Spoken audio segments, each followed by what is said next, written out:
Code 1A. What is the emergency? In due time, Captain Ingram. There are 2 other ships coming.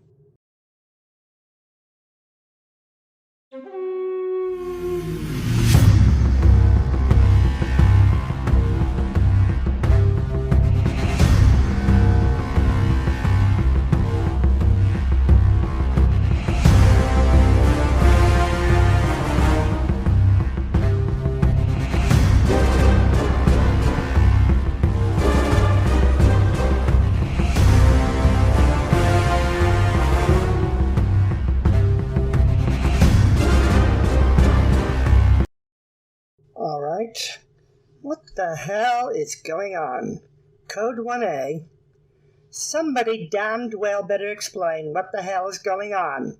And whoever the hell heard of a Code 1A in a tight beam? Explanations will be forthcoming soon, Captain Singletary.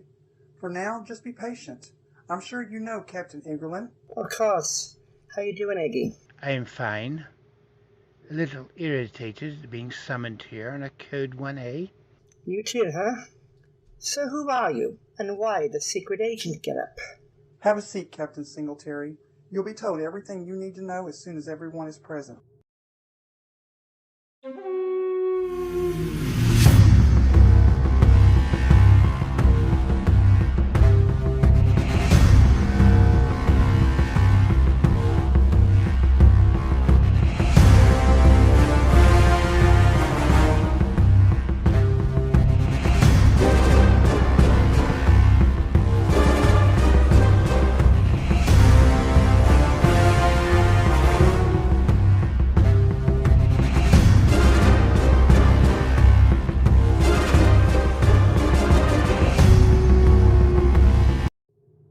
All right, who's the ass that sent out a Code 1A on a tight beam aimed right at us?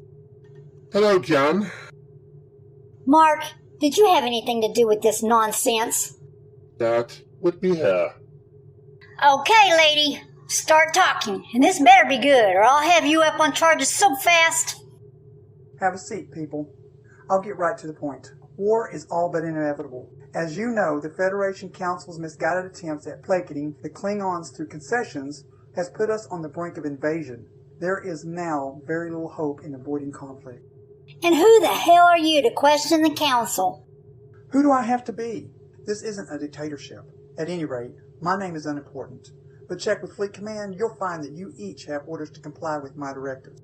I'm not here to debate the merits or lack thereof of Federation foreign policy. You all know that forcing the Klingons to cede not 1 but 4 star systems over to the Federation during the peace talks was a mistake. There was never any hope that Klingon pride would allow such an insult to go unanswered. That's true. Well, on the surface anyway. The Klingons felt that victory had been within their grasp only to lose it right at the end with the introduction of the Ares class and the Constitution class cruisers. It did shift the balance of power. Since the end of the war, the Federation has concentrated on building up our infrastructure and expanding the frontier. But you all know that the Klingons have been rebuilding and rearming for a new offensive.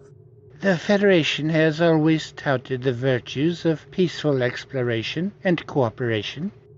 It is true that the Klingons have always seen talking peace from a position of strength as a hostile act. Correct. They interpret these moves as a statement of Federation superiority and a direct threat to subjugate them. This is unacceptable to them. It is true that every olive branch we've extended to the Klingons has been slapped aside. Exactly. The Federation Council is blinded by ideology. They honestly believe that no one wants war, but they are failing to take into account Klingon psychology. The Klingons do want war, at least a war in which they can claim a victory. In recent months, the Klingon leadership has begun to perceive their growing advantage and now see weakness in the Federation's pursuit of peace. The Federation Council has attempted to appease the Empire's aggressive position by reducing Starfleet's presence in the border regions. But the Klingons will see that as an open invitation for invasion. Exactly. Needless to say, there are some in the Federation that have foreseen these events, and preparations are underway to protect Federation interests. Such as? We've managed to get their enterprise assigned to the Organian sector. If hostilities break out, they are to proceed to Organia in an attempt to prevent the Klingons from using it as a staging area for further incursion into Federation territory. Organia. A pre-industrialized world. Wouldn't that violate General Order 1? In the event of an outbreak in hostilities, General Order 1 will be suspended, of course. Prime Directive violation or not, placing a single starship out there alone will no doubt tempt the Klingons. It'll be like waving a red flag in front of a Terran bat. Bull. But your point is taken. I wouldn't want to be in Jim Kirk's shoes.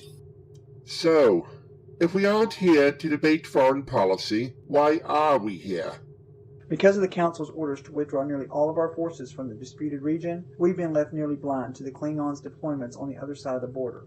And intelligence assets within the Empire have historically been woefully inadequate. That has forced us to recruit from, let's be blunt, unorthodox sources. This is Go-Ho Hercule, an Orient trader who operates along the frontier with his ship the HGS Albatross. Hercule wants to become a Federation citizen, but as you know, we have no official diplomatic relations with the hegemony, and immigration is not encouraged. Not that we need an influx of slavers. Not all Orions believe in that institution. Hercule, in fact, is quite progressive for his people. But the law is, as they say, the law.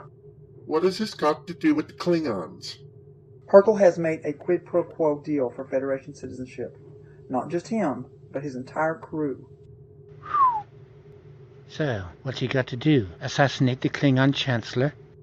No, his ship has been fitted with our most advanced sensor detection gear, and he's taking it along the border to give us our eyes on what the Klingons are doing. What? In violation of Starfleet's directive? No violation. Hercule is not a Federation citizen, nor are any of his crew. They are not breaking any Federation law, but through this action they can earn their citizenship. In fact, he already has. We've mapped out the locations of every Klingon ship in the sector, and once hostilities break out officially, we'll be ready to counter the Klingons in a matter of days. And we're here because you expect a move against K7? No, at least not immediately. No, you three are here because another crisis has arisen. Hercule's ship, code-named Unit XY75847, has been captured by the Klingons. They are still within the disputed region, though. You are here to plan and execute a rescue mission. Seriously? Rescue an Orion from the Klingons? I am serious. Whatever else happens, that sensor platform must not fall into Klingon hands. It would expose the Federation in ways that you can't imagine. This has to be done quickly. Fend off the Klingons, rescue the Albatross, and if that isn't possible, then destroy it outright. But do not allow the Klingons to retain possession. Understood? Good. Since I'm not a military officer, I'll leave you the briefing packet and let you go on with the planning. Good day.